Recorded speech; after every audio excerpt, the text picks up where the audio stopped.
Olá, queridos cursistas. Sejam todos bem-vindos à nossa videoaula da nossa primeira semana de trabalho, cujo título é Letramento e Alfabetização Científica. Nessa semana de trabalho, nós vamos tentar entender quais são as principais ideias que dão base para esse movimento, para esse conceito de letramento científico. Nós vamos ver que existem vários termos que estão associados diretamente a essa ideia, que são letramento, alfabetização e enculturação. Vamos ver quais que são os pontos que cada um apresenta de diferente entre os outros e o que todos eles apresentam em comum. Vamos lá? Bom, antes da gente falar sobre alfabetização e letramento científico, vamos discutir um pouco sobre o que seria os termos alfabetização e os termos de letramento. Bom, Soares, em 2010, traz um aspecto muito interessante, que é o seguinte: esse termo, letramento, ele é utilizado no Brasil de forma recente, por volta da década de 1980. Então, eu trouxe também um pedaço de um texto que ela escreve, que diz o seguinte: a pessoa que aprende a ler e a escrever, que se torna alfabetizada, e que passa a fazer uso da leitura e da escrita, a envolver-se nas práticas sociais de leitura e escrita, que se torna letrada, é diferente de uma pessoa que não sabe ler e escrever, é analfabeta. Ou, sabendo ler e escrever, não faz uso da leitura e da escrita. É alfabetizada, mas não é letrada. Considerando apenas os aspectos relacionados ao uso da nossa língua formal, do português, o que essa autora está dizendo é o seguinte: a pessoa que ela é alfabetizada, ela conhece os princípios e os códigos básicos de uma linguagem formal, por exemplo, português. Às vezes ela sabe escrever, sabe montar sílabas, sabe ler, sabe escrever seu próprio nome, mas essa pessoa, por outro lado, ela pode não utilizar dessa linguagem, né, dessa linguagem escrita formal, para ela interagir em todos os conceitos que estão relacionados com as nossas ações sociais. Por exemplo, mesmo que ela não saiba, que ela saiba ler e escrever, ela não consegue interpretar um texto que ela lê, por exemplo, no jornal, ela não consegue interpretar um dado científico que é mostrado num telejornal. Então, embora essa pessoa seja alfabetizada, ela não consegue utilizar todo esse conhecimento relacionado à linguagem para ela se relacionar no meio social. Ela não consegue, por exemplo, escrever uma carta, não consegue interpretar a quantidade de energia elétrica que está escrito, disposto numa conta de luz. Então, essa pessoa ela está num estágio inicial de reconhecimento dessa linguagem formal. Ela está no estágio de alfabetização. A pessoa letrada, por outro lado, seria a pessoa que não apenas ela consegue ler e escrever, mas ela consegue utilizar todos os recursos que saber ler e escrever tem e lhe oferece para ela se relacionar socialmente. Nós estamos no mundo, né, no Brasil, por exemplo, nós falamos português. Então, aqui o nosso idioma formal, que a gente aprende nas escolas, é o português, mas nós temos várias outras linguagens. No entanto, se você for ler uma bula de um remédio, se você for interpretar um texto jornalístico, seja no jornal da televisão, seja no jornal de papel, você vai precisar não apenas ler e escrever, você vai precisar interpretar aquilo que está escrito. Essa, então, gente, seria uma segunda fase. Seria uma fase que vai além da fase inicial da alfabetização. A pessoa analfabeta é aquela que não domina os códigos referentes àquela linguagem formal. Mas eu gostaria de ressaltar uma coisa muito importante. Nós temos pessoas que são letradas e que não são alfabetizadas.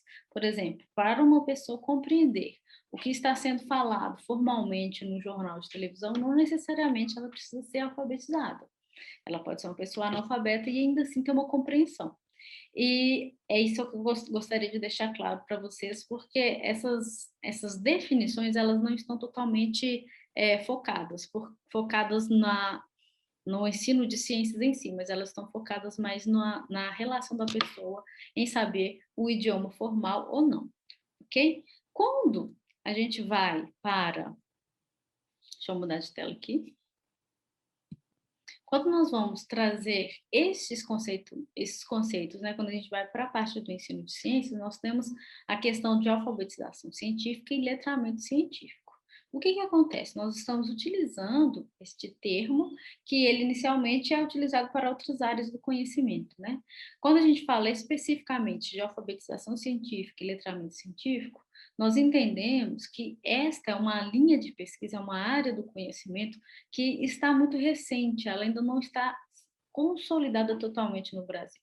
Então, muitas vezes, nós ainda utilizamos muitas referências bibliográficas que estão escritas em outro idioma, o inglês, por exemplo. Então, dessa maneira, a gente traduziu de forma direta o termo scientific literacy, que é um termo que é utilizado em várias referências bibliográficas, não só para o Brasil, mas para várias regiões do mundo, vários países, são utilizadas essas bibliografias. Então, quando a gente vai traduzir esse termo, a gente pode traduzir diretamente para a alfabetização. E quando a gente vai para o português, a gente percebe que a alfabetização ela está mais relacionada com uma fase inicial do aprendizado, né? Uma fase que é focada na compreensão do conteúdo em si, e talvez dentro das ideias que estão por trás desse movimento de letramento científico literal, esse não seja o único objetivo, não apenas compreender o conteúdo científico, mas compreender a função social da ciência. E, neste caso, talvez o termo mais adequado para a gente utilizar no português não fosse alfabetização científica, e sim letramento científico, visto que o letramento está relacionado a uma habilidade mais complexa da pessoa em relação à decodificação de uma determinada linguagem, ok? Mas eu quero ressaltar para vocês que tanto a alfabetização científica quanto o letramento científico, eles convergem para o mesmo ponto. E esse ponto é o ensino de ciências, ok? Nós vamos ver, vocês vão ver nos artigos que a gente separou para essa semana, que diversos autores brasileiros, né, estão trabalhando com esse tema. E fica a critério de cada um deles utilizar o termo alfabetização científica ou o termo letramento científico. E muitas vezes há alguns conflitos de uso. Alguns acreditam que a alfabetização seja o melhor, outros defendem que letramento é o mais apropriado para as ideias do movimento LCT, mas, enfim, este não é o objetivo da nossa disciplina, da nossa discussão aqui. Gostaria de apresentar para vocês que existe esta diferença e que ambos, às vezes, muitas vezes, pesquisadores, eles estão chegando no mesmo ponto, embora eles estejam usando termos diferentes. Eu trouxe um texto aqui de Sacerron e Carvalho, vou ler para vocês. Ensino de ciências que almeja a formação cidadã dos estudantes para o domínio e uso dos conhecimentos científicos e seus desdobramentos nas mais diferentes esferas de sua vida. Outro trecho. Motivos que guiam o planejamento desse ensino para a construção de benefícios práticos para as pessoas, a sociedade, o meio ambiente. Então, Sacerron e Carvalho, eles dizem o seguinte, que tanto quando eles fizeram uma revisão, né, sobre a utilização desses diferentes termos, que tanto a alfabetização científica quanto o letramento científico, defendidos por muitos pesquisadores brasileiros, ambos convergem para esse ponto, que o importante é você trabalhar o conteúdo de ciências, o ensino de ciências, visando que seus alunos irão se tornar cidadãos do mundo. Eles precisam não apenas conhecer, né, aqueles conceitos básicos acadêmicos, restritos apenas a uma ciência que se retroalimenta, mas eles precisam compreender que todo aquele conteúdo científico da ciência e da biologia que vocês estão trabalhando em sala de aula são importantes para eles terem ações práticas no dia a dia, para eles escolherem o que consumir, para eles escolherem o que consumir enquanto alimentos, para eles escolherem quem eles vão votar nas esferas políticas, para eles escolherem qual é o futuro que eles almejam para a sua comunidade, para a sua vida pessoal, para a sua família. Então, a ciência ela não pode se restringir, o conteúdo de ciência trabalhado em sala de aula não pode se restringir apenas ao conhecimento científico por si. Aprender isso porque faz parte, está dentro do conteúdo de biologia, a gente vai trabalhar. Não é apenas isso. O movimento de alfabetização científica e letramento, ele visa trabalhar esse conhecimento pensando que o aluno ele é um futuro cidadão, aliás, ele já é um cidadão, e que esse conhecimento vai ser importante para ele ter atitudes dentro de uma sociedade, para ele fazer escolhas, para ele ter ação. Cicerone e Carvalho também trazem outro termo que está relacionado à alfabetização científica. Ele é mais incomum, mas a gente ainda encontra, que é o termo aculturamento científico. Trouxe outro trecho para vocês. Os autores brasileiros que usam a expressão enculturação científica partem do pressuposto de que o ensino de ciências pode e deve promover condições para que os alunos, além das culturas religiosas, social e histórica que carregam consigo, possam também fazer parte de uma cultura em que as noções, ideias e conceitos científicos são parte de seu corpus. Deste modo, seriam capazes de participar das discussões dessa cultura, obtendo informações e fazendo-se comunicar. O que ele está querendo dizer aqui é o seguinte, que o processo de enculturação científica, que tem os mesmos objetivos que a alfabetização e letramento, mas ele tem algo a mais. Ele objetiva fazer com que a ciência faça parte do cotidiano daquele aluno como um valor.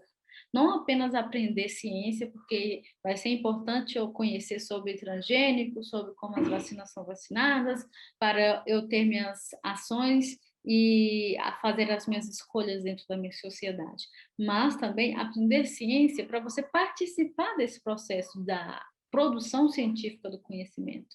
A ciência marca muito a nossa sociedade atual, né?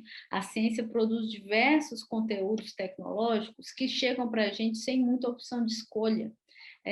Participar da ciência significa também uma ação democrática, onde você vai estar colocando ali sua opinião, vai estar participando e de forma consciente, porque quando você está inserido dentro dessa cultura, você conhece os processos, você sabe como é a produção de determinado conhecimento científico. Conhecendo isso, você vai ter mais criticidade ao escolher determinadas tecnologias para você utilizar, por exemplo. Santos também, sobre o processo de aculturamento científico, traz um termo muito interessante, que é o seguinte: muitos conteúdos científicos se justificam não pelo seu caráter prático imediato, mas pelo seu valor cultural. Ou seja, além de você conhecer bem como que a ciência funciona, os seus métodos, todo o processo de produção de conhecimento científico, para depois você tomar decisões conscientes dentro da sociedade, também conhecer conteúdos científicos pelo seu valor cultural em si. Conhecer ciência porque é legal conhecer ciência, porque faz parte. Que bacana a gente aprender como que os produtos tecnológicos são formados. Conhecer isso, esse processo de aculturamento científico, ele é muito importante porque ele aproxima os estudantes de todo o processo de produção de ciência. Isso é uma forma de você sensibilizar os seus estudantes para eles quererem aprender mais ciência, né? Então, nesse caso, não é importante apenas mostrar aquilo que vai ter uma aplicação direta e prática na vida desses alunos, no cotidiano, mas o valor cultural, o valor histórico que todo esse conhecimento científico traz. Em suma, eu gostaria de dizer para vocês o seguinte: tanto o termo alfabetização, letramento e enculturação científica, eles convergem num ponto: necessidade emergente de formar alunos para atuação na sociedade atual, largamente cercada por artefatos da sociedade científica e tecnológica. Quando os nossos alunos nasceram, pensando aí que eles já são de uma geração que já está totalmente imersa nas tecnologias, eles não tiveram escolhas, eles já nasceram, já existia uma série de coisas, a internet já estava popularizada, os smartphones, smart TV, smart máquina de lavar roupa, a inteligência artificial já estava se consolidando, já estava fazendo parte do cotidiano das pessoas, estava não só presente nos artefatos de guerra, pensando aí que a tecnologia ela teve esse impulso aí diante de movimentos de guerra que nós tivemos na sociedade, mas não só para desenvolver isso, mas também para melhorar a qualidade de vida das pessoas dentro das suas próprias casas, como, por exemplo, uma forma inteligente de lavar roupa, uma forma inteligente de você assistir televisão, de você selecionar os conteúdos que você vai ter acesso. Então, a tecnologia está cercada no cotidiano, no dia a dia das pessoas. Quem nunca teve que disputar a atenção com o seu aluno, entre você e o celular, entre você e qualquer coisa, uma rede social ou um joguinho de aparelho de telefone que ele está jogando. Quem nunca teve que disputar atenção com qualquer recurso tecnológico, levante a mão. Eu acho que não existe. Então, esses alunos já estão imersos nessas tecnologias. Essa sociedade altamente tecnológica e científica é a sociedade que nossos alunos vivem. Então, é muito importante que o nosso ensino de ciência esteja focado nessa necessidade de trabalhar uma consciência mais crítica desses estudantes que já estão totalmente imersos nesse mundo tecnológico. Será que ter uma televisão smart é tão bom assim? Será que ter um telefone com vários outros aplicativos é tão bom assim? No meu ponto de vista, eu posso dizer de forma imediata que sim. Depende muito dos usos que a gente atribui às tecnologias, né? As tecnologias em si não seriam um problema, mas como a gente utiliza aquilo para a gente ter uma vida melhor. Mas será que o desenvolvimento dessa tecnologia de forma indireta não afeta determinadas classes sociais? Qual que é a consequência do desenvolvimento da exploração mais eficiente do minério que está inserido lá digamos, os minérios que estão descobrindo aí no alto mar? Qual que é a consequência disso para a biodiversidade? Qual que é a consequência da exploração desses recursos petrolíferos para toda a comunidade aquática que vive ali ao redor? Isso vai acentuar as diferenças sociais? Isso vai agravar as populações que já vivem em situação de miséria?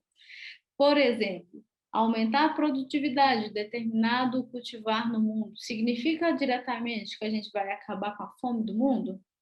Isso são questões que a gente deve colocar para os nossos alunos de forma aberta para que a gente desmistifique alguns aspectos, como, por exemplo, que a ciência gera tecnologia e a tecnologia vai salvar a humanidade de todos os nossos problemas, certo? Bom, enfim, é isso que eu gostaria de dizer para vocês nesse primeiro vídeo. E no próximo vídeo a gente vai discutir um pouco mais, dando continuidade a esse tema, ok?